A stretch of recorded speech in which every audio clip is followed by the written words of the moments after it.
आगे अष्टावक्र कह रहे हैं कि वैर स्वरूप काम को और अनर्थ से भरे अर्थ को त्याग कर, बड़े ध्यान से समझना, बड़ी जोर से दिया इन्होंने, और ये क्या ज्ञान है, मतलब कैसे वर्णन कर लेते हैं, आश्चर्य है। फील होना, समझना एक बात है, बड़ा आसान है, अभी भी समझ लेना। दृष्टा होना आसान है, उसको एक्सप्लेन करना, मतलब अगर ये वाक्य ना हो तो मैं तो नहीं सोचता, या मैं नहीं मानता आज की तारीख में कि मैं शब्दों में पिरो पाऊं कोई भी चीज। इतना आसान नहीं है। मैं तो भुक्तभोगी हूं, मैं जानता हूं कि कहना एक बात है, इस ऊंचाई की बात, छोटी मोटी बात ठीक है, लेकिन ये व्यक्त करना, ज्ञाता ज्ञान ज्ञे, सिद्धांत दे दिया फट से। आदमी कहेगा कुछ भी जानने लायक नहीं है, कुछ भी नहीं जानना आसान है, लेकिन कौन है जो प्रयास करता है, कौन है जो मरवा रहा है? सो यहां पर अष्टावक्र कह रहे हैं कि व्यवस्य रूप काम को और अनर्थ से भरे अर्थ को त्याग कर, और इन दोनों के कारण रूप धर्म को भी छोड़कर तू सबकी उपेक्षा कर। दो चीजें गड़बड़ है। एक काम, यानी कि कामना, है ना।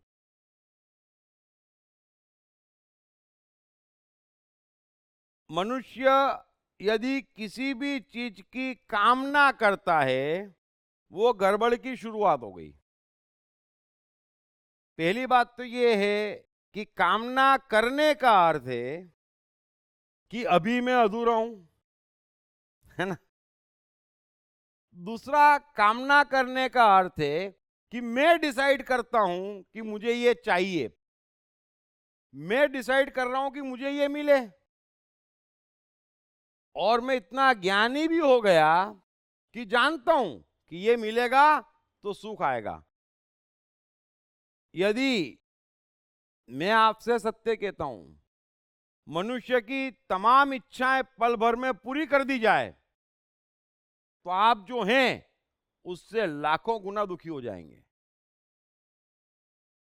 ये तो क्या है, वहां तक आवाज नहीं जा रही है पूरे पूरी, छोटी मोटी जाती है तो समझता अच्छा अच्छा इतना ही चाहिए ना, ठीक है। पूरा मालूम पड़े और वो तय कर ले कि दे ही दो जिसको जो चाहिए, वो बुरी तरह से फंस जाएंगे।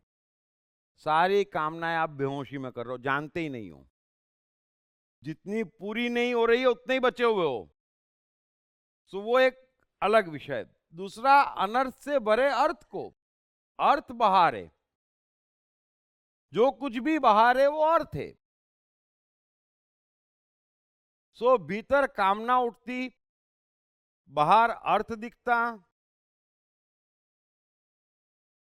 अष्टावक्र कह रहे हैं कि इन दोनों को त्याग, लेकिन इनका मूलभूत कारण क्या है? ये दोनों बीमारी मनुष्य को पकड़ी क्यों? जरा गौर करना, समझने की कोशिश करना। आप कामना क्यों करते हैं? क्योंकि कहीं से आपको ज्ञान मिला है कि ये अच्छा है, ये बुरा है ना, ये श्रेष्ठ है, ये मजा देता है। किसने कह दिया? ये सारा ज्ञान अज्ञान है। लेकिन अब कामनाएं उठती है ज्ञान के कारण। और कोई कारण है बताइए आप? यदि आपको मालूम ही ना हो कुछ कि जो कुछ आपके पास है उसके अलावा भी कुछ संसार में होता है, या उसके अलावा की भी कोई चीज है जो इससे ज्यादा खुशी दे सकती है, तो आप क्या करेंगे? कामना नहीं करेंगे, है ना। तो वो आपकी नेचुरल अवस्था है, कामना की आवश्यकता ही नहीं है। इस एक पल को आप भोग सकते हो। सीधा सीधा क्यों नहीं समझते हो? इस एक पल को आप भोग सकते हो, और इस एक पल में क्या भोग सकते हो बताओ? जो सामने है, है ना? कामना में ये पल तो बीत ही गया, बस ऐसे कर करके पूरा जीवन बीत गया। अब ये क्यों? ये तो सीधा सत्य है। आप में से कोई कह दे कि जो इस पल में नहीं है वो मैं भोग सकता हूं, उसके अलावा कुछ भोग सकता हूं, बता दो मुझे। आप भोग ही नहीं सकते। इसीलिए तो कृष्ण कह रहे हैं कि जो कुछ भी प्राप्त करने योग्य है मुझे प्राप्त है, और इस समय प्राप्त करने योग्य क्या है? युद्ध मेरे सामने, क्योंकि इस समय और कुछ हो ही नहीं सकता। कृष्ण ये नहीं कह रहे द्वारका मेरे पास है, नहीं, इस समय युद्ध सामने है और मुझे प्राप्त है। अब मैं भोग सकता हूं तो इस युद्ध को ही भोग सकता हूं, है ना? और मेरे में वो कला है। तू उसको दुर्योधन देख रहा है, मैं थोड़ा ध्यान से देख रहा हूं और ज्यादा, और मुझे गोपी नजर आ रही है ना? तू इसको तीर देख रहा है, मैं इसको बांसुरी देख रहा हूं, बस फर्क इतना सा ही है। इसी को भोगना है, और रास मान के भोगना है, दिल खोलकर भोगना है। यही ज्ञान गीता में कृष्ण अर्जुन को दे रहे हैं। सो इस पल के अलावा, जबकि ये सत्य सब जने जानते हैं कि इस पल जो सामने है उसी को आप भोग सकते हैं, है ना? बाकी कुछ आप भोग नहीं सकते। कल का खाना आज आप खा सकते हो तो 25 साल बाद का भी क्या भोगोगे? तय करने में लगे हो, जरा बताओ। फिर बुद्धिमानी का टेस्ट लेते हैं, लेकिन थोड़ा चेक करो। हम कल का खाना नहीं खा सकते, कल की सांस नहीं ले सकते, कल का कुछ नहीं कर सकते। जो सामने है बस उसको भोग लो। और भोगने में कला आवश्यक है, वस्तु इंपॉर्टेंट नहीं है। भोगने में कला आवश्यक है। और आदिवासी, ये मजदूर, ये जब रात को थक के खाना खाते, या किसान खेत में, है ना, वो बाजरे की रोटी, मुक्का मार के प्याज, हरी मिर्ची, तो सबके मुंह में पानी आता है। देखते हैं फैंसी है इस चीज की। वो फैंसी क्यों है? वो खाने में तो कुछ नहीं है, लेकिन आप देखते हो कि किसान कितनी मस्ती में खा रहा है, तो आपको लगता है इसमें कुछ होगा। अरे उसकी मस्ती है, समझ लेना, मस्ती मेरी है। फिर आपके सामने 56 भोग रखा है और मैं आपको खाते हुए देखता हूं। वो 56 भोग भी कहता है मेरी इंसल्ट कर रहा है ये आदमी। अरे क्या खा रहे हो तुम यार? तो कला मेरी है, समझ लेना, कला मेरी है। कला नहीं है तो आप भोग नहीं पा रहे हो, और भोग नहीं पा रहे हो, फिर ज्ञानी लोग आ गए, उनकी सुन ली आपने, इसलिए कामनाएं कर रहे हो। कामना के एक ही कारण है, ज्ञान। ज्ञान ही नहीं है तो कामना कैसे करोगे आप? जिस चीज का ज्ञान नहीं है उसकी आप कामना करते हो। पर ज्ञान चाहिए ही क्यों? ज्ञान इतना सा है कि मैं मनुष्य हूं और अकेला भोग सकता हूं। सूर्य खा नहीं सकता, पृथ्वी खा नहीं सकती, हवा खा नहीं सकती, नाच नहीं सकती, स्विट्जरलैंड का फोटो नहीं ले सकती, शादी नहीं कर सकती, है ना? मैं अकेला कर सकता हूं। तो मेरी ड्यूटी क्या है? समझ लेना, भोगना। कोई मना नहीं कर रहा भोगने से, भोगना ही एकमात्र ड्यूटी है। लेकिन भोग किस चीज को सकते जो सामने है इस पल। मैं इस समय सिर्फ लेक्चर देने को भोग सकता हूं, समझ लो। इस क्षण में और कुछ भी नहीं भोग सकता। और दुर्भाग्य से आप सिर्फ सुनने को भोग सकते हो।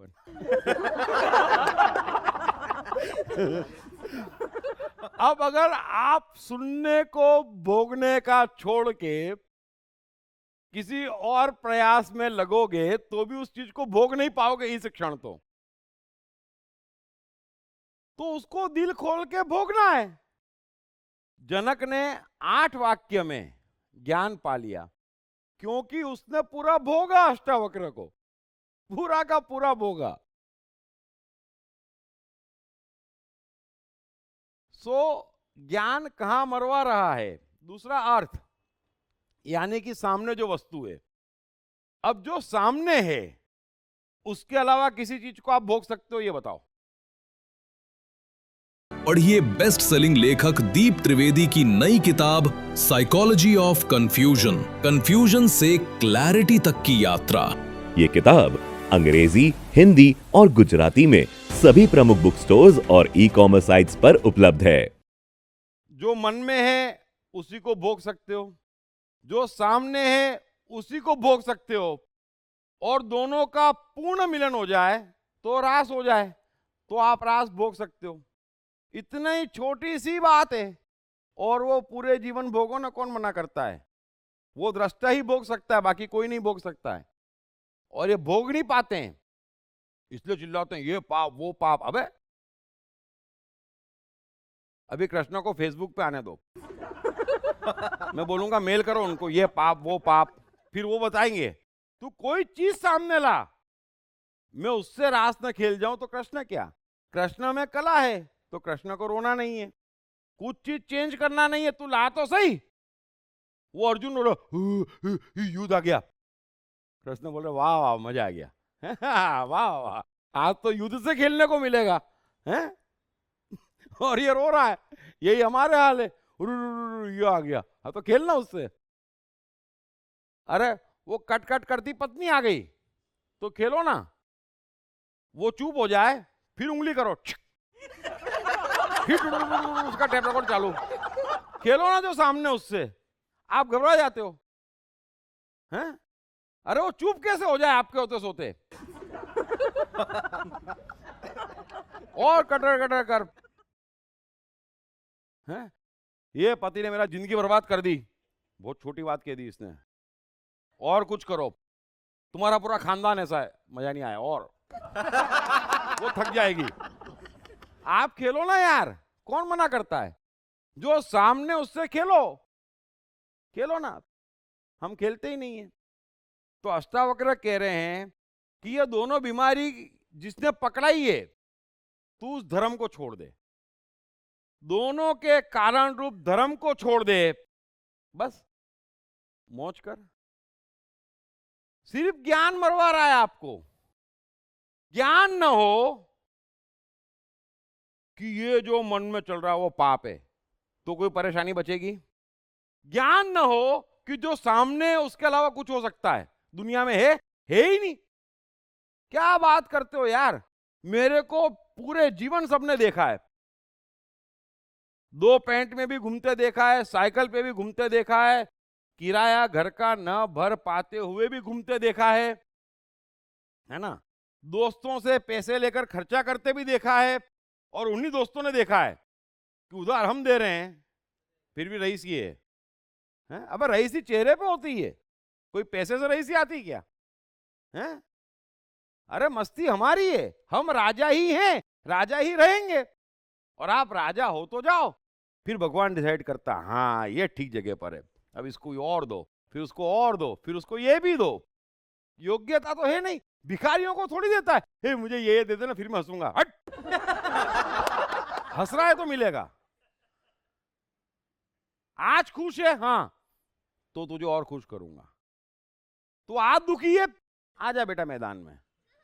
कृष्ण यही तो कह रहे हैं कि जो भक्त मुझे जैसे बसता है, मैं भी उसे वैसे ही बसता हूं। अरे मैं राजा हूं, ये ज्ञान मुझे समझाता है कि मैं राजा नहीं हूं। आप समझ लेना इस बात को, बड़ी अच्छी बात कह रहा हूं मैं आपसे। ये लोग बड़ी ऊंची बात कह रहे हैं तीनों जने, कि जो भी ज्ञान आप ले रहे हो वो सिर्फ इतना बता रहा है कि बेटा तेरे भीतर और बाहर गड़बड़ है। और ये तीनों कह रहे हैं कि क्या बात कर रहा है, ऐसा तो किसी को मौका ही नहीं मिला है। अभी एंटरटेनमेंट के लिए लोग बाग क्या क्या करते हैं। वो सोक्रेटिस की बीवी थी, बाप रे बाप, हर बात पे उपद्रव कर दे और कहां से कहां बात को ले जाए। तो सोक्रेटिस यही तो कहते थे कि मैं कितना भाग्यशाली हूं, मुझे एंटरटेनमेंट के लिए घर के बाहर जाने की जरूरत ही नहीं पड़ती, चलता फिरता एंटरटेनमेंट है? भाग्यशाली हूं मैं। और उसने इतनी कटर कटर करी, इतनी कटर कटर करी कि मुझे वैराग्य हो गया। अरे क्या बात करते हो, खतरनाक पत्नी बड़े बड़ों को वैरागी बना देती है। क्या लेके आए थे, क्या लेके जाएंगे, क्योंकि एक पत्नी लेके आ जाओ ऐसी। हैं? तो जीवन में जरा समझो कुछ बन बिगड़ नहीं रहा है, थोड़ी सी दृष्टि परिवर्तित कर दो। ये ज्ञानी लोग मरवाएंगे, ये ज्ञानी लोग मरवाएंगे। सो सूत्र को एक बार फिर समझ लेना कि वैमनस्य रूप काम को और अनर्थ से भरे अर्थ को त्याग कर और दोनों के कारण रूप धर्म को छोड़कर तू सबकी उपेक्षा कर। कोई मुझे कह दे कि दीप तेरे में ये कमी है, वो आदमी पागल है।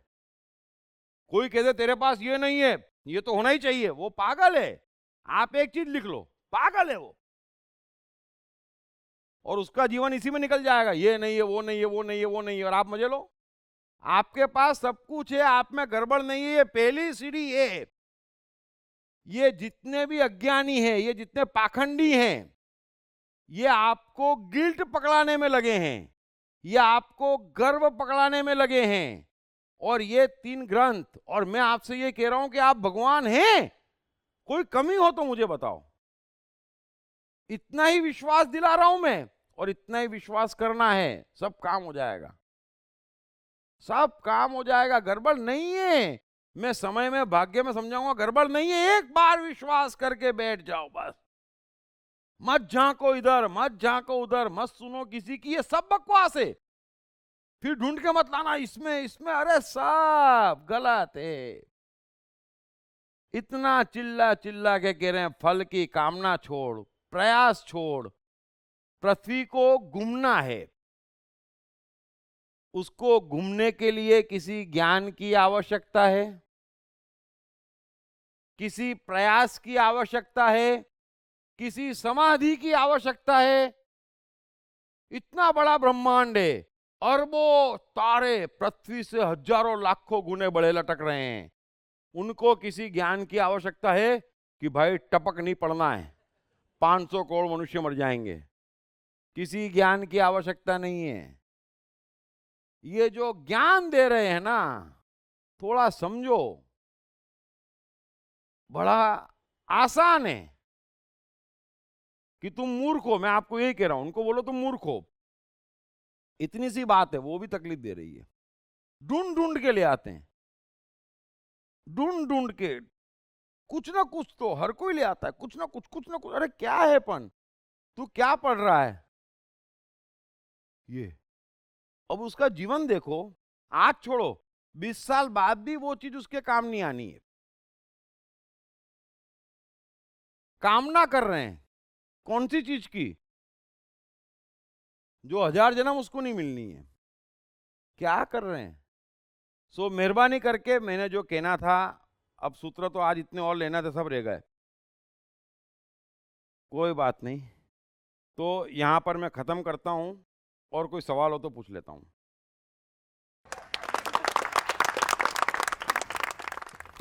जय बाल अष्टवक्र की जय, दीप जी की जय।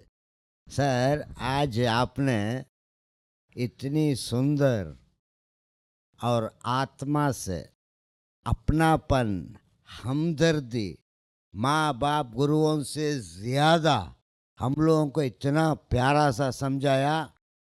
हम लोग फिर भी नहीं समझा तो ये हमारा मूर्खता ही होगा। और दूसरी बात सर, ये दंड देने की बात आया, मेरा भी ऐसे हुआ है। मैं जगह जगह कुछ बातें बोलता हूँ, वहाँ मैं अच्छी बात बोलो अकेले पड़ जाता हूँ, और आप भी कहा दबा देता है। अब ये कब तक चलेगा। और सच्चाई बोलना, समझाने का बात बोला तो आदमी को कष्ट उठाना पड़ता है। आप थोड़ा बताइए प्लीज। सत्य बोलने में कभी कष्ट नहीं उठाना पड़ता है। आगे सूत्र में आएगा, आगे के सूत्र में कभी कष्ट उठाने नहीं पड़ता है। और हमेशा ध्यान रखने का कि भेड़ों की भीड़ होती है, शेर भीड़ में नहीं घूमते हैं ना। तो सत्य बोलने वाले किसी के भरोसे नहीं रहते। सर, मैं काफ़ी पहले का एक क्वेश्चन पूछ रहा हूँ, कब दृष्टा और कब कर्ता इसका निर्धारण कैसे करें? दृष्टा और कर्ता का, हाँ, दृष्टा और कर्ता का निर्धारण कैसे करें? यदि आप इस क्षण कुछ भी कर रहे हैं उस पे रत्ती भर बाहरी प्रभाव है तो आप करता है। पहली बात तो ये समझ लो, कोई भी बाहरी प्रभाव है ना, चाहे माता जी ने कहा तो बाहरी प्रभाव, पिताजी ने कहा बाहरी प्रभाव, शास्त्र में है बाहरी प्रभाव, ये तो हो गए बाहरी प्रभाव, बरोबर है। तो आप करता है। फिर आप जो मन में है पूरा का पूरा जैसा है ना, उससे कम ज्यादा कुछ बाहर निकालते हैं तो आप करता है, दृष्टा नहीं है ना। दृष्टा के मन को क्रोध आया सपोज, तो वो क्रोध निकाल देगा। दृष्टा के भीतर आया कि छल के बगैर इलाज नहीं है तो वो छल कर देगा, है ना। कर्ता सोचेगा मैं छल करूंगा तो ये क्या सोचेगा, ऐसा तो नहीं सब जने बोलेंगे यार कि कृष्णा तो छलिया, उसकी गीता ही मत सुनो। ये सब कर्ता सोचता है, दृष्टा नहीं सोचता है। बेस समझ लो आप। सो बाहर का प्रभाव पहली चीज, भीतर जो है वो एज इट इज पूरा, अगर उसमें से कुछ भी कम ज्यादा हम निकालते हैं तो हम करता है। कर्ता का अर्थ क्या है, बदलाहट की चाह, ऐसा समझ लो। बदलाहट की चाह कर्तापन है ना। तो मुझे क्रोध है तो करने के लिए कर्तापन आवश्यक नहीं है, वो तो निकल ही जाएगा। कर्तापन कब जरूरत है, जब मुझे क्रोध को नहीं निकालना हो, वो कर्तापन है। ये समझ में आ गई आपके बात। दूसरा, जितना हमको दिखता है क्लियर, जितना हमको दिखता है क्लियर, है ना, अभी अपनी अपनी क्षमता पे है ना। किसी को इतना दिखता है तो उतना सही, कभी कृष्ण को या स्टीफन हॉकिंग को वहां तक का दिखता है तो वहां तक का सही।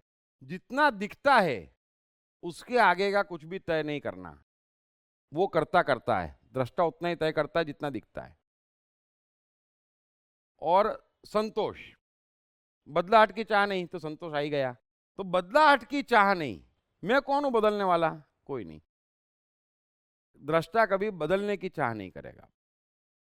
और स्वार्थ नहीं, प्योर दृष्टा की बात करो तो, लेकिन अपन सीढ़ी बाय सीढ़ी चले।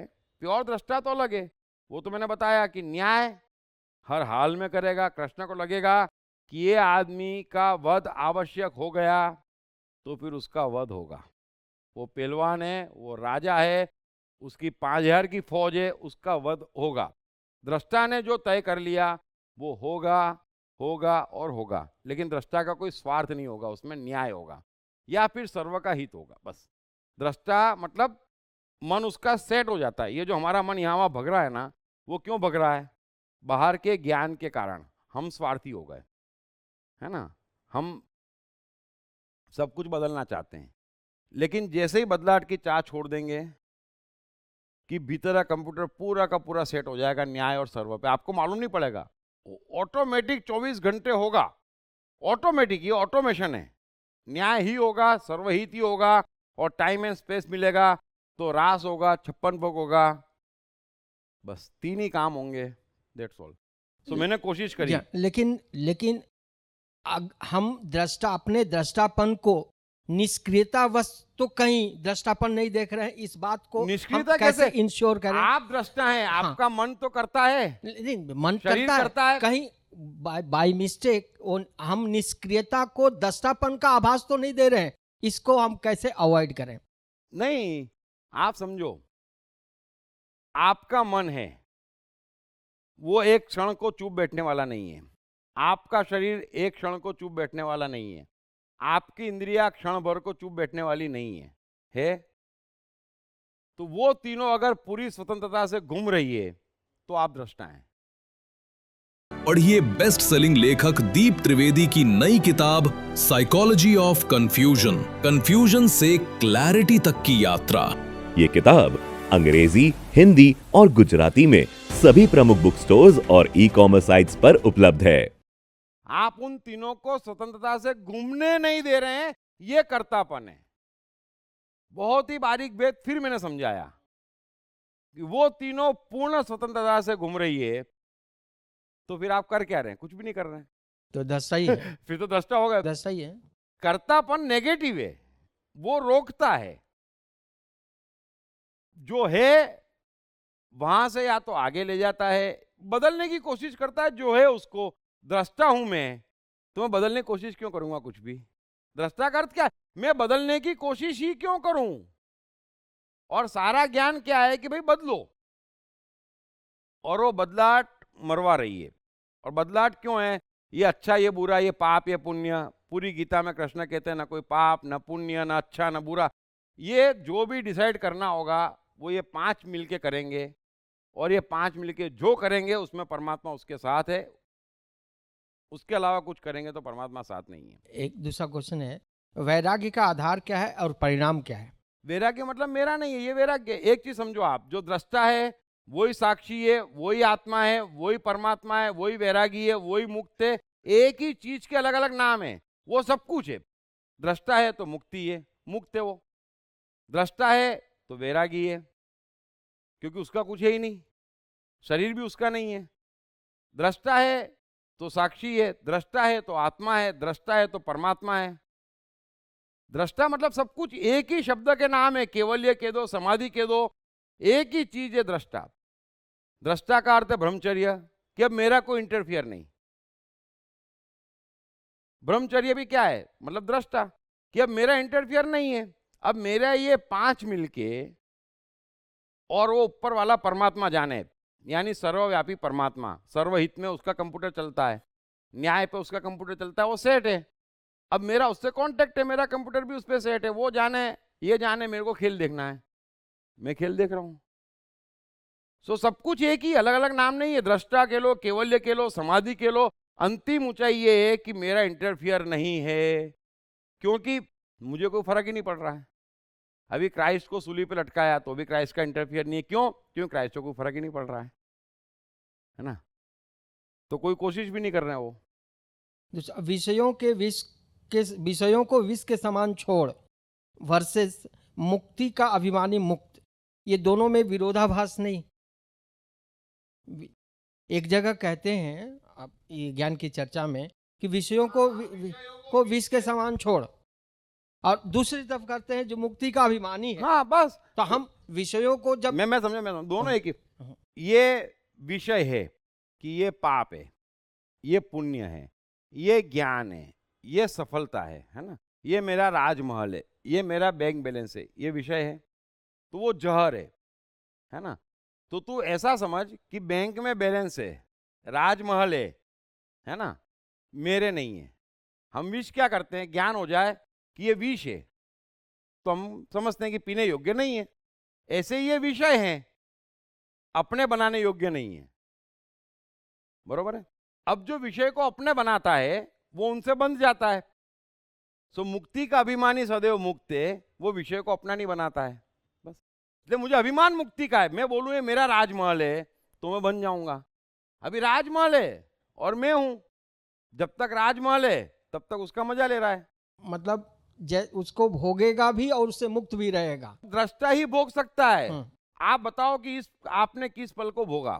समझो आप चीज को, मैं क्या कह रहा हूं, हम खाना खा रहे हैं, उसमें भी हमारे पास ज्ञान है कि सोमवार है, मंगलवार है, ये नहीं खाना, ये खाना, इसमें ये कैलोरी है, इसमें ये है, इतने बजे खाना, 1000 चीजें हैं। तुम भोग कैसे सकते हैं?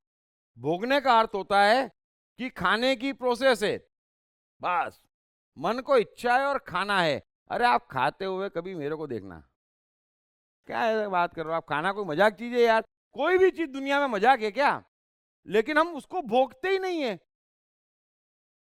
खाते वक्त भी यार लोगों के मोबाइल बजते हैं, अच्छा यूं करके, अच्छा अरे कोई मरता हो मर जावे यार, उससे क्या फर्क पड़ता है? खिला के तो देखो। आप तो चीज को भोगो, भोगने के लिए तो है हम। वही तो मैंने बोला, भोग सिर्फ मनुष्य सकता है, जो सामने उसको भोग सकता है, जो उसको पूर्णता से भोगता है वो दृष्टा है, पूर्णता से, है ना? सामने युद्ध है तो कृष्ण युद्ध को भी भोग रहे हैं, पूर्णता से भोग रहे हैं। और किस पूर्णता से भोग रहे हैं कि उनको मालूम पड़ रहा है कि छल करना पड़ेगा, ये वचन तोड़ना पड़ेगा, ये हथियार उठाना पड़ेगा, सब मालूम पड़ रहा है, क्योंकि पूर्णता में सब मालूम पड़ता है कि क्या करना है। और साक्षी पुरुष को कैसे जाना जाए? ये दृष्टा साक्षी सब एक ही है। चैतन्य का स्वरूप क्या है? दृष्टा, सब कुछ दृष्टा है। ये एक ही चीज के हजार नाम है। मैंने आपको बताना, यही तो दिक्कत आ रही है ना कि एक चीज के हजार नाम है। आप समाधि कह दो, आप योगानिष्ठ कह दो, आप जो भी कह दो, एक ही चीज है दृष्टा। और दृष्टा का एक ही ज्ञान है कि मेरा कुछ भी नहीं है। और जब मेरा नहीं है तो मैं ना निर्णय करूंगा ना इंटरफेयर करूंगा। और ज्ञान क्यों चाहिए आपको? निर्णय करने के लिए, इंटरफेयर करने के लिए। तो सारा ज्ञान अज्ञान है। ये 3 लाइन में मैंने आपको पूरा का पूरा ज्ञान दे दिया। आप तो सबके समझ में आ गई बात? नहीं नहीं नहीं, इसको फिर से रिपीट कीजिए। मैं दृष्टा हूं, हम्म। तो दृष्टा का अर्थ है मेरा तो कुछ भी नहीं है, मैं सिर्फ देख रहा हूं। तो ना शरीर मेरा है, ना मन मेरा है, ना बुद्धि मेरा है, ना कुछ भी मेरा नहीं है, ना जगत मेरा है, ना बाहर कुछ मेरा है, ना कोई शास्त्र, ना धर्म, ना भगवान, कुछ भी मेरा नहीं है। जब मेरा नहीं है तो मुझे उस बाबत कोई निर्णय भी नहीं लेना है और इंटरफियर भी नहीं करना है। बस इतना सा ज्ञान है। तो अब आप किसी बाबत निर्णय कब करते हो? जब ज्ञान हो। और इंटरफेयर कब करते हो? जब ज्ञान हो। तो सारा ज्ञान अज्ञान है, इतना सा ज्ञान है। 2 लाइन में मैंने कह दिया आपको। लास्ट चेतना का स्तर हर आदमी में अलग अलग होता है। तो क्या निम्न चेतना का स्तर वाला व्यक्ति उच्चतम चेतना को प्राप्त कर सकता है? अगर हाँ तो कैसे? इजीली। आज अभी यही है। ये तो प्रोसेस सिंपल है, जो अष्टावक्र, गीता और जनक, लाओत्सु कहते हैं, वो तो सिंपल प्रोसेस है, जो जनक भी अभी कह रहे हैं। और सबसे बड़ी बात है, गीता में तीनों प्रकार के मनुष्यों के कृष्ण ने काफी जगह वर्णन करे हैं, है ना। उन तीनों में हर एक को देखना चाहिए कि हम कौन से में फिट हो रहे हैं। जैसे उन्होंने तामसी किसको कहते हैं? कृष्ण। जो नहीं, बासी खाने को तो वो तो खाने को कह रहे हैं, भोजन का तामसी। बुद्धि का तामसी कौन है? जो अधर्म को भी धर्म मान के करता है ना। सीधा अटैक देखो, इन सबका सीधा अटैक जो है ना धर्म और ज्ञानियों पे। तो अधर्म को भी धर्म मान के करता है, वो कभी भी ऊपर नहीं उठ सकता है। वो 3rd ग्रेड में फिक्स हो गया। इसलिए जो भी आश्रय या आश्वासन के कारण कुछ भी कर रहा है, वो 3रे ग्रेड में फिक्स है। बरोबर है। उससे ऊपर नास्तिक है। जो आश्रय आश्वासन में मानने का सवाल नहीं है, नास्तिक है, तो मेरी जवाबदारी मेरी हो गई। और 3रे ग्रेड में सबसे ऊपर है, जिसको पता चल गया कि मैं भी अपना कुछ नहीं कर सकता, सब कुछ परमात्मा का है, तो छोड़ दिया उसकी मर्जी पे जिसने, कि अब तू जो सा करवा है। वो असली आस्तिक है। ये सो कॉल्ड नकली आस्तिक है, जिनका कुछ नहीं हो सकता। उससे बेस्ट आस्तिक है और सर्वश्रेष्ठ वो है जिसने खुला छोड़ दिया कि शरीर मेरा नहीं, परमात्मा का, मन मेरा नहीं, परमात्मा का, बुद्धि मेरी नहीं, परमात्मा की। वो चाहे जो करवा ले। और जैसे वो कहता है, वो चाहे जो करवा ले, कि वो उससे कुछ बिल गेट जैसा, कुछ जकरबर्ग जैसा, कुछ एडिसन जैसा, कुछ बुद्ध जैसा, कुछ कबीर जैसा करवा लेता है। क्योंकि परमात्मा वो काम उसी से करवाता है जो उसको मौका देगा। बड़ा सिंपल गणित है ये तो। सो एडिसन का एग्जाम्पल देके आपने बोला था कि हमको वो भाग भी लेके आना चाहिए। तो ये भाग का अर्थ क्या है सर? अगर हम सब भाव भी लेके आना चाहिए। भाग सर, भाग्य। वो भाग्य में समझाऊंगा। भाग्य का अर्थ ऐसा, अब भाग्य का अभी भाग्य मत लाओ बीच में। ये लोग भाग्य पे चर्चा नहीं कर रहे हैं। बीच बीच में जितनी करते हैं उतनी मैं भाग्य की चर्चा करता हूँ। Okay okay. ऐसा है, ऐसा समझो, भाग्य का अर्थ है कि ये जो पूरा ब्रह्मांड है वो अपने आप चल रहा है। पृथ्वी, चांद, तारे, सूर्य, इतना समझ में आ रहा है। वैसे हमारा जीवन भी अपने आप चलना चाहिए। जैसे ही अपने आप चलता है ना, उसको हम कहते हैं भाग्यशाली। ये कि इसने अब छोड़ दिया। अब इसका जीवन कौन चला रहा है? जो पूरा ब्रह्मांड चला रहा है ना। अब ब्रह्मांड चला रहा है तो ब्रह्मांड तय करेगा कि तुमको क्या बनाना, कब क्या देना, कब क्या छीनना, तुम्हारे मन को कैसे ट्रेन करना, तुम्हारी बुद्धि कैसे ट्रेन करना। कई बार तकलीफ भेजेगा ताकि तुम स्ट्रांग हो जाओ। वो सब उसका काम है। तुमको परफेक्ट बना देना 3 साल में उसका काम है। 3 साल मैक्सिमम पीरियड है। फिर वो तुमको बना देता है। फिर वो देख लेता है कि अब इसको वैज्ञानिक बनाना है, इसको कबीर के दोहे भेज देना है, इसको रफ़ी की आवाज़ भेज देना है। वो तय करता है। लेकिन जो ऑटोमेशन में बैठ जाता है वो भाग्यशाली है। फिर उसके भाग्य से सब कुछ तय होता चला जाता है। वो उसका भाग्य है जो ऊपर वाला लिखता चला जाता है। Okay, got it sir. Got it? या। फिर वो बनाता चला जाता है। और उसका काम एक ही है कि मनुष्य को सर्वहित में कोई बड़ा काम करवाए। अब आपसे कोई सर्वहित में बड़ा काम होगा तो आप महान और सफल वैसे ही हो गए। तो इसलिए धर्म का सीधा ताल्लुक सफलता से है, महानता से। लेकिन वो मौका कब मिलेगा? जब सब कुछ आपका वो करेगा। है ना। तो हमको निर्णय करने के लिए ज्ञान चाहिए। जब निर्णय उसको करना है तो हमको ज्ञान क्यों चाहिए? इसलिए सारी चीजों की जड़ ज्ञान है, ये समझ लो, सारी चीजों की जड़ ज्ञान है। और ज्ञान से बचना बड़ा मुश्किल है, क्योंकि हम दौड़ता है आदमी। ज्ञान भी आएगा, धन भी आएगा, विज्ञान भी आएगा, कविता भी आएगी, सब आएगा। ये हमको समझ में आना बंद हो गया है, ये तकलीफ है। वही समझाने की मैं कोशिश कर रहा हूं। आप चेक करना, आ जाएगा। हर ज्ञान बाधा है, हर ज्ञान बाधा है। जैसा अभी मैंने इनको बताया, अच्छा सवाल था कि भाई आप दृष्टा के लो, चैतन्य के लो, केवल्य के दो, मुक्ति के दो, जो मोक्ष के दो, जो कहना है के दो। वो सबका अर्थ है दृष्टा। कि अब मुझे ना ज्ञान की जरूरत है ना वस्तु की जरूरत है, मैं तो फूल हूं। अब मुझे देखना ही है तो चश्मा देखूं कि द्वारका देखूं? दिखना उतना ही है जो सामने है। तो सामने द्वारका होगी तो द्वारका भी देख लूंगा, फिर द्वारका जाएगी, जंगल आएगा तो जंगल भी देख लूंगा। मुझे क्या फर्क पड़ रहा है? तो उसको ज्ञान की आवश्यकता ही नहीं है, जिसको देखना है। और हमको देखना नहीं है तो हम फंस गए हैं। तो उसको वापस लाना है कि देखने पे लाओ कि आपका क्या है, छोड़ो ना।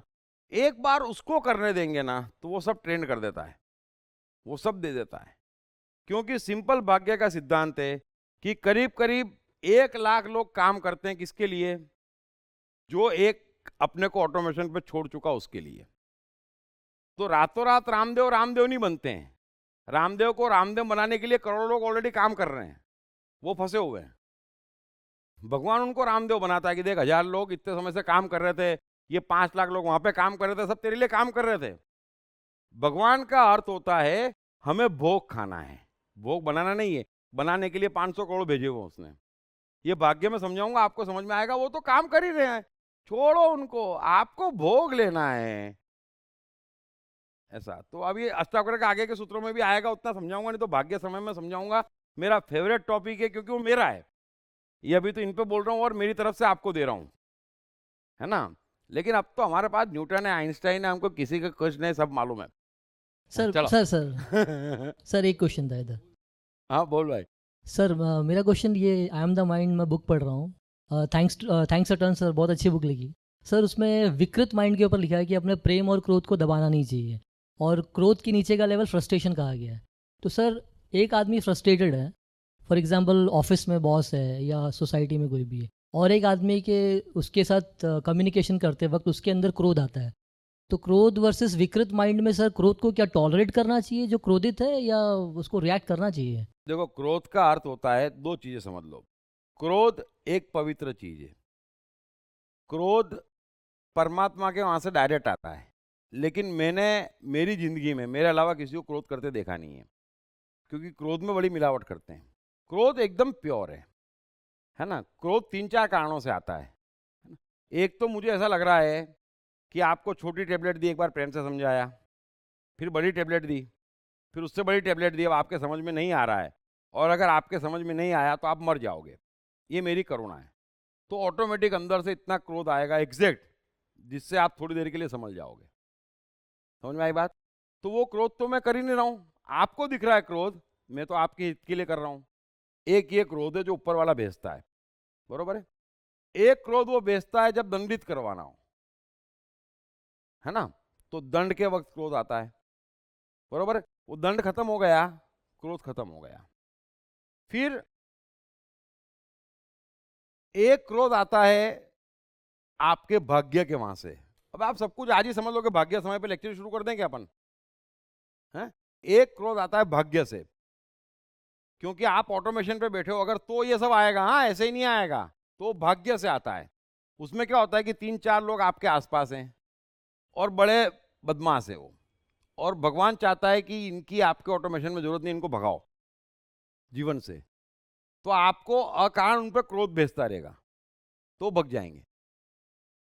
समझ में आ गई बात? वो तय करना भी उसका काम है कि किसको आपके जीवन में रखना और किसको रवाना करना, क्योंकि वो एडवांस से एडवांस चलता है।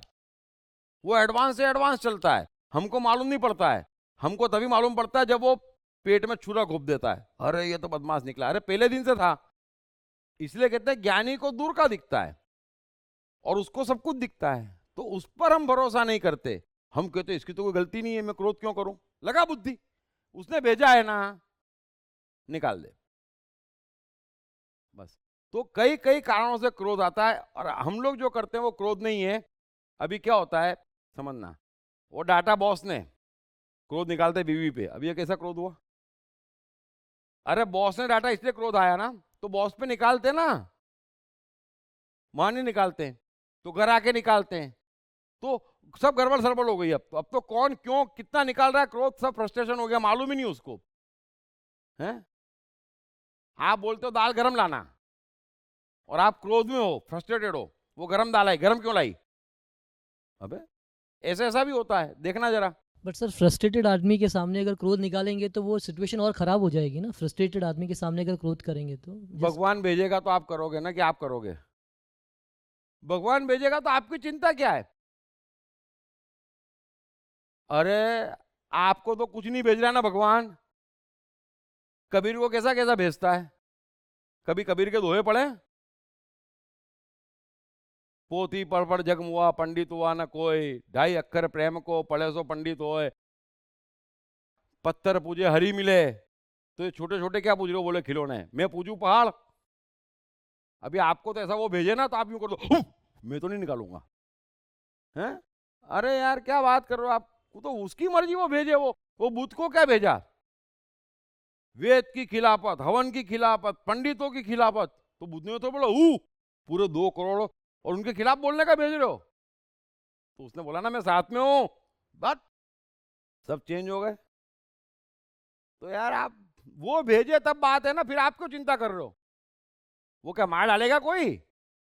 अरे जाको राखे साइया मार सके ना कोई। अभी साइया राख रहा है कि नहीं, बस यही मेन क्वेश्चन है। तो ये कोशिश पूरी चलेगी, साइया राखे तो हमारी चिंता क्या है फिर? पढ़िए बेस्ट सेलिंग लेखक दीप त्रिवेदी की नई किताब साइकोलॉजी ऑफ कंफ्यूजन, कंफ्यूजन से क्लैरिटी तक की यात्रा। ये किताब अंग्रेजी, हिंदी और गुजराती में सभी प्रमुख बुक स्टोर्स और ई-कॉमर्स साइट्स पर उपलब्ध है। उसकी मर्जी बिना पत्ता नहीं हिलता, तो क्या हमारी मर्जी चल सकती है क्या? उसकी मर्जी बिना पत्ता नहीं हिलता। ऑटोमेशन उसकी मर्जी से चलता है। हम जो कुछ भी कर रहे हैं वो उसकी मर्जी के खिलाफ कर रहे हैं। उसकी मर्जी के खिलाफ का एक उपद्रव अलग है। बट सर उसकी मर्जी बिना तो पत्ता ही नहीं हिलता ना। पॉजिटिव साइड उसकी मर्जी बगैर पत्ता नहीं हिलता है। आपको कुछ आगे बढ़ना है, सुखी होना है, महान होना है, तो आपको ऑटोमेशन में बैठना पड़ेगा, उसकी मर्जी अनुसार चलना पड़ेगा। आपको बर्बाद होना है, इसलिए आप अपनी मर्जी चला रहे हो, वो एक अलग दुनिया है। तो जहां भगवान की दुनिया है वहां इंसान नहीं है, और जहां इंसानों की दुनिया है वहां भगवान नहीं है। ये मैं बार बार कहता हूं। तो आप इंसानों की दुनिया में रह रहे हो, वहां आपकी मर्जी से पत्ता हिलाने की कोशिश कर रहे हो और हिला रहे हो, और इसलिए परेशान हो। उसकी दुनिया में आ जाओ। एक दुनिया ऐसी भी है जहां उसकी मर्जी बगैर पत्ता नहीं हिलता, तो हमको भी हिलाने की जरूरत नहीं, हम बैठ जाओ। तो जो बैठ गया उसके जीवन में पत्ता उसकी मर्जी से नहीं हिलता, फिर परमात्मा की मर्जी से हिलता है। सर फिर जो कहते हैं कि जो हुआ अच्छे के लिए हुआ, तो अल्टीमेट वो तो उसके लिए जो ऑटोमेशन में बैठा है। ये सब दृष्टा के लिए है। अज्ञानियों के लिए तो ये है कि जो हुआ बुरा हुआ, जो हो रहा है बुरा हो रहा है, और जो होगा वो भयानक होगा। इसलिए मैं कह रहा हूं कि अपन कोशिश करते हैं अपने को मारने की, कोई अपने को बना नहीं सकता। बनाने की सत्ता उसके हाथ में, मारने की सत्ता हमारे हाथ में, उसका हम दुरुपयोग कर रहे हैं। बनाने की सत्ता उसके हाथ में, बना नहीं सकता कोई। अपने को कबीर नहीं बना सकता, कबीर बनाना उसका काम है ना। लेकिन तो ये जो हम हैं वो हमें होना नहीं चाहिए, हमें महान होना चाहिए, खुश होना चाहिए, प्रसन्न होना चाहिए। उसी के लिए है कि भाई वो जो बना है वो बनो, वो जो करवाए वो करो, उस पर भरोसा करो। इतनी सी बात है, हम क्यों करें? ये पूरा ज्ञान का निचोड़ क्या है कि हम क्यों कर रहे हैं। मुझे भी आश्चर्य है कि हम क्यों कर रहे हैं और क्यों नहीं कर रहे हैं। कोई दूसरा तय करेगा? नहीं करेगा ना। अभी मुझे जो करना है मैं करूंगा, उसमें कोई दूसरा तय करेगा? कि जो गीता पे बोलते हैं वो हट है, हम बोलेंगे, हम तय करेंगे, वो तय करवाएगा। वो तय करवाएगा कि दीप को कौन से पल क्या करना है। मैं उसकी किसी मामले में ना सवाल पूछूंगा ना अटकाऊंगा। उसको जो करवाना है वो ही जानता है। वो करोड़ों साल का इतिहास जानता है। उस पर भरोसा नहीं करते और हम मूर्खों पे भरोसा करते हैं। तो यार भाग्य समय में और डिटेल में समझाऊंगा। तो दो दुनिया अलग है। उसकी मर्जी बगैर पत्ता नहीं हिलता, पॉजिटिव साइड। नेगेटिव करने को मनुष्य स्वतंत्र है, उसी कारण वो बर्बाद है। तो जो खुद पत्ता हिला रहा है वो नेगेटिव कर रहा है, पॉजिटिव कुछ नहीं कर सकता। आप बुक नहीं लगा सकते, बुक को दबा सकते हो। नेगेटिव कर सकते हो, बुक उगा नहीं सकते। इस बात को समझ लेना, वो सत्ता उसके हाथ में है। आप उसका अपमान कर सकते हो कि तू बुक भेजने वाला कौन। हमारे राधे श्याम पंडित ने कह दिया आज सोमवार है, तो वो बोलेगा तू और तेरा राधे श्याम मिलो जंगल में फिर, हैं? ये बस इतनी सत्ता हमारे हाथ में है नेगेटिव करने की। पॉजिटिव की कोई सत्ता हमारे हाथ में नहीं है। ये जो 3 साल का पीरियड आपने बताया, मतलब एक्चुअली कोई ऐसे एक्सपेरिमेंट करे कि बिल्कुल छोड़ दे, तो इज इट मतलब मैजिक हो जाएगा।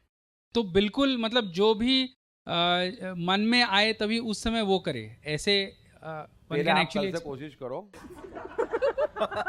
है ना, सिर्फ 10 मिनट करके देखना, 15-20 दुश्मन हो जाएंगे, अपने आप चुप हो जाओगे आप। इतना आसान जितना सुनने में लग रहा है ना फिर वो क्लास में जो लड़की उपद्रव कर रही है ना, आपके मन में आ रहा है उसको चाटा मारना है, तो मारते क्यों नहीं हो आप? मैं वही कह रहा हूं कि आप कई दिन से मेरे मन में चल रहा है ये। मेरे साथ दिक्कत क्या है कि मैं सब जानता हूं। मेरे आसपास वाले भी क्या है, पहले तो मेरे लिए कोई भी न्यूज नहीं है, आप समझो।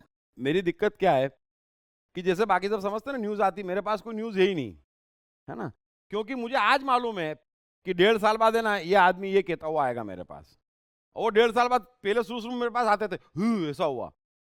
अभी तो क्या है, फिर सबको 5-5, 10-10 ट्रायल दे दिए कि वो मुंह खोलो उसके पहले बोलूं ऐसा हुआ। हाँ, मेरे लिए कोई न्यूज नहीं है, प्लीज मुझसे कहो भी मत, बोलो भी मत, है ना। मुझे सब मालूम है, उसमें मेरा कोई रोल होगा तो मैं कर दूंगा, वरना कोई न्यूज मेरे लिए न्यूज नहीं है। सो क्या है कि मुझे सब मालूम है। मैंने आपको क्या बोला, ज्ञान का अर्थ ये है कि किसी से आपकी 20 साल बात नहीं हुई है, फिर भी आपके पास उसका डे टू डे हाल है, उसकी खबर नहीं हो तो भी, ये हमारे में शक्ति है। लेकिन हम उसको जगाना चाहते हैं, लेकिन संसार उसका दुश्मन है कि तू बाहर से ज्ञान ले, ये मैं सिखाता हूं, मैं सिखाता हूं। अरे कोई कुछ नहीं सिखा सकता, हम सीखे सिखाए हैं, ये समझने को तैयार नहीं है। हम सीखे सिखाए हैं, मेहरबानी करके अपने मन की शक्तियों को जगाए। 3 साल का आप शुरू करो ना, और फिर हो जाएगा, मतलब कामना। फिर अरे ये आपके हाथ में है, आपका शरीर, आपका मन, आपकी इंद्रिया आपके हाथ में है, तो फिर क्या है? आप समझ क्यों नहीं रहे हैं ये भाग्य, और उसमें समझेंगे कहां मेरे को उल्टे रास्ते लगा रहे हो। अभी भाग्य समय की चर्चा नहीं, वो लेक्चर्स कभी आने वाले, भाग्य और समय? जैसे ये खत्म होगा, क्योंकि मैं सीडी बाय सीडी चल रहा हूँ ना, इस्कॉन से हम सीडी बाय सीडी चल रहे हैं, बरोबर है। अभी अष्टावक्र सुन के सबकी समझ में आ गया कि भाई गीता लाओ त्सु से भी ऊपर है, इस्कॉन से कहीं ऊपर है, बरोबर। अब भाग्य समय समझने के लिए अष्टावक्र समझना जरूरी है, क्योंकि वो तो डायरेक्ट है, वो तो सुपर डायरेक्ट है। तो इसी साल में हो जाएगा ना वो भी, भाग्य और समय? Just wait. आपका कांटेक्ट हो तो उससे पूछ लो लेकिन ये सब जो कह रहे हैं ना, इसमें कहीं ना कहीं भाग्य के काफी सिद्धांत है, समय के, साइकोलॉजी के, सत्य के काफी सिद्धांत हैं इसमें। तो आप उसको ग्रास्प करो ना कि आपके हाथ में है क्या यार, मेरे को बाकी सब बातें छोड़ो, आपके हाथ में जो आप उसको सता रहे हो। अहिंसा का अर्थ ही ये, मैं अपने शरीर को सता रहा हूं, अपनी इंद्रियों को सता रहा हूं, जबरदस्ती कर रहा हूं। हिंसा अलाउड नहीं है, कुदरत में अलाउड नहीं है। आप अहिंसा के नाम पे हिंसा कर रहे हो। इसीलिए तो मैं कहता हूं कि ये तीनों ज्ञान है, और सबसे बड़ा अज्ञान जैनिज्म है, क्योंकि वो हिंसा करना सिखा रहे हैं अपने पे। अब जो अपने पे हिंसा करेगा वो दूसरों को जीने देगा, तो ये शिक्षा ही गलत है। आप हिंसा क्यों करना चाहते हो? बस क्योंकि आप उसे अपना मान रहे हो। आप ये सब करना क्यों चाहते हो? क्योंकि आप आज खुश नहीं हो, आज संतोष में नहीं हो। वो क्यों नहीं हो? क्योंकि बाहर से ज्ञान ले रखा है, इस क्षण को भोग नहीं रहे हो। इस क्षण को भोगने वाला, उसको किसी चीज की नहीं पड़ी होती। बच्चों को देखना, वो खेल रहे हैं, तुम कह दो ये आया है, वो आया है, ये महाराज आए हैं, ये महाराज साहब आए हैं, ये प्रधानमंत्री आया है, जो भोग रहा है वो इन सबको बेवकूफ समझता है।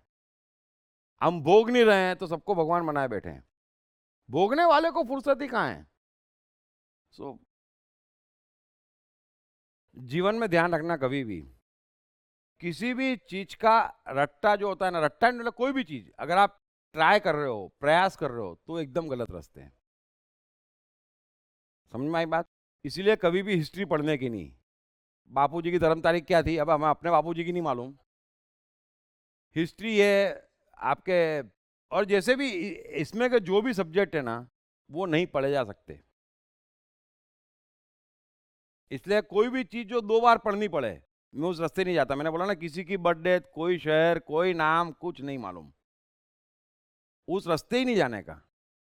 मजदूरी के रास्ते जाने का ही नहीं। आपका फिजिक्स है, आपका केमिस्ट्री है, आपका साहित्य है, कला है, वो क्या है, स्फुरित होती है, मस्त होती है वो। ये तो हिस्ट्री ना, इंग्लिश ना, ग्रामर ना, अरे मैं काहे को याद रखूं, इधर की मात्रा लगाऊं, उधर की मात्रा लगाऊं, पागल हूं क्या मैं? हैं? मेरी मर्जी है उधर की मात्रा लगाऊं यार, तो फिर वो बोले साहब आप तो फेल हो गए, तो हो जाए फेल, तू खुश रहे, उसमें क्या कर सकता हूं मैं? तो वो मैं कर ही नहीं सकता, और किसी को नहीं करना चाहिए। अभी ये जो ऑलरेडी सिस्टम्स डिसाइड कर चुके हैं, like for example council of architecture has decided कि आर्किटेक्चर डिग्री पाने के लिए आपको 5 साल आर्किटेक्चर करना पड़ेगा। उसके लिए you need to be qualified by with your 11-12 standard physics chemistry math जो भी हो। तो अभी कोई बच्चा जो 10वीं में है उसको साइंस अच्छा नहीं लग रहा है, उसको फिजिक्स केमिस्ट्री मैथ्स ड्रॉप करना है वगैरह, लेकिन उसको आर्किटेक्ट बनना है, तो वो डिग्री हासिल करने के लिए वो 2 साल फिर की। उसके लिए इंडिया में 2 बड़ी इंस्टीट्यूट है, एक आगरा, एक पुणे ना, क्योंकि मुझे साइंस में इंटरेस्ट नहीं है और इंजीनियर बनना है, बरोबर है, तो फिर आगरा और पुणे जाना पड़ेगा उसका इलाज करने के लिए। नहीं किसी का 3D विजुअलाइजेशन वगैरह अच्छा हो, मतलब वो आर्किटेक्ट अच्छा बन सकता है, लेकिन ये जो कैसे बन सकता है, मैं यही तो कह रहा हूँ, कैसे बन सकता है भाई? अरे यार, मेरे को क्या है, समझो आप चीज कि मेरे को बनना है सर्जन, और मैं हूं जैन, किसी को चीरा दे नहीं सकता सपोज, तो मैं सर्जन कैसे बन सकता हूं? सर इनका कहने का मतलब है जैसे एडिसन बन गए, एडिसन अपने आप बनाना, कि आज उनको यूनिवर्सिटी वगैरह कहीं कोई एडमिशन नहीं मिला, साइंस वगैरह वो मतलब फॉर्मल एजुकेशन नहीं ले एडमिशन नहीं सके। मिला, नहीं वो कह रहे हैं मुझे Still. इंटरेस्ट नहीं है, उनको साइंस में इंटरेस्ट नहीं है और इंजीनियर बनना है सपोज, तो कैसे होगा? नहीं मतलब वो जो एकेडमिक जो एग्जाम्स ये सीखना वगैरह उसमें इंटरेस्ट नहीं है, भले उसको 2 चीजें, 1 मिनट आप समझ लो, एकेडमिक चीजें आपको साइंस में कुछ बनाती नहीं है, बरोबर है? साइंस हो, कविता हो, कला हो, ये सब भगवान के वहां से आती है, क्रिएटिविटी है, बरोबर है? अभी सवाल ये है कि साइंटिस्ट का मतलब आप क्या समझते हो, कवि का मतलब आप क्या समझते हो? उनको कोई मात्रा सात्रा ये वो हिंदी विंदी से कोई मतलब नहीं है, समझे ना? अभी मैं वैज्ञानिक हूं सपोज, मेरे अंदर विज्ञान भरा है, तो वो कैसे मालूम पड़ता है कि मैं चश्मा तोड़ देता हूँ, फ्रेम तोड़ देता हूँ, किसी को कहीं से जोड़ देता हूँ, किसी को कहीं से जोड़ देता हूँ, बरोबर है? मैं 10वीं फेल हूँ और मेरे अंदर विज्ञान है। यदि अंदर विज्ञान है, मुझे वैज्ञानिक बनना है, तो उसको पढ़ने की जरूरत नहीं है। ये बात दोनों अलग अलग कर लो आप पहले तो, बरोबर है? तो मैं प्रयोग करूंगा और प्रयोग में अटकूंगा, तब मेरे को उतना पढ़ना पड़ेगा। तो मेरे को बाजार से किताब लाके पढ़ने के लिए तो किसी डिग्री की जरूरत नहीं है भाई। राइट ब्रदर्स साइकिल की दुकान पे काम करते थे और अनपढ़ थे। फिर एक दिन पेपर में पढ़ा उन्होंने कि भाई हवाई जहाज के अपने प्रयोग करने के लिए और बनाने के लिए सेना ने $50,000 दिए। तो इनको लगा यार ये तो अपन भी बनाए, कमाई की चीज़ है। उन्होंने क्या सोचा, कमाई की चीज़ है। समझ लेना इस बात को। मैं हमेशा कहता हूँ कि आप काम ना मत करो, आपके पास चल के आएगा। तो उनके पास चल के आया ये पेपर, कुछ ना देना नहीं, और न्यूज़ स्ट्राइक कर गई। तो बोला हवाई जहाज बनाते हैं। तो दोनों भाइयों ने बात करी हवाई जहाज बनाते हैं। तो बनाना शुरू कर दिया। अब जहाँ जहाँ गाड़ी अटके वो किताब मंगवाए और पढ़ ले। अब वो दूसरी फेल है, चौथी फेल है, उससे क्या फर्क पड़ रहा है, लेकिन वो प्रयोग में लगे हैं। तो दोनों बात अलग है। इंजीनियर की डिग्री चाहिए कि वैज्ञानिक बनना है, दोनों बात में फर्क है। आगे बात समझ में सबके क्लियर हो गया ना? दोनों बात ही अलग है। मैं क्या कह रहा हूं कि मेरी गाड़ी अटकेगी तो मुझे मालूम पड़ेगा यहाँ गाड़ी अटक गई, अब कैसे निकलेगी? तो बोले ये 3 किताब पढ़ के निकलेगी। तो वो 3 किताब मैं पढ़ता हूँ, वो हम कहते हैं भगवान के वहां से डिसाइड होता चला जा रहा है कि मुझे क्या पढ़ना है। हमें तो मालूम ही नहीं गाड़ी का अटकेगी, पहले से सब पढ़ लिया है। गाड़ी अटके उतनी पढ़ ली और उतना ही पढ़ा जहां गाड़ी अटकी, फिर थोड़ी बहुत गाड़ी चली, फिर अटकी, फिर तो दुनिया बनती चली जाती है, आप ज्ञानी होते चले जाते हैं। ये एक अलग प्रोसेस है, इससे एक वैज्ञानिक बनते हैं। इंजीनियर बनने से वैज्ञानिक नहीं बनते हैं। जिनकी गाड़ी अटक रही और इंजीनियर बने हैं वो वैज्ञानिक बनते हैं।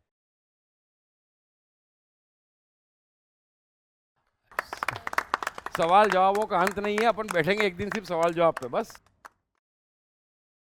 है ना? So thank you very much, thank you. पढ़िए बेस्ट सेलिंग लेखक दीप त्रिवेदी की नई किताब साइकोलॉजी ऑफ कंफ्यूजन, कंफ्यूजन से क्लैरिटी तक की यात्रा। ये किताब अंग्रेजी, हिंदी और गुजराती में सभी प्रमुख बुक स्टोर्स और ई-कॉमर्स साइट्स पर उपलब्ध है।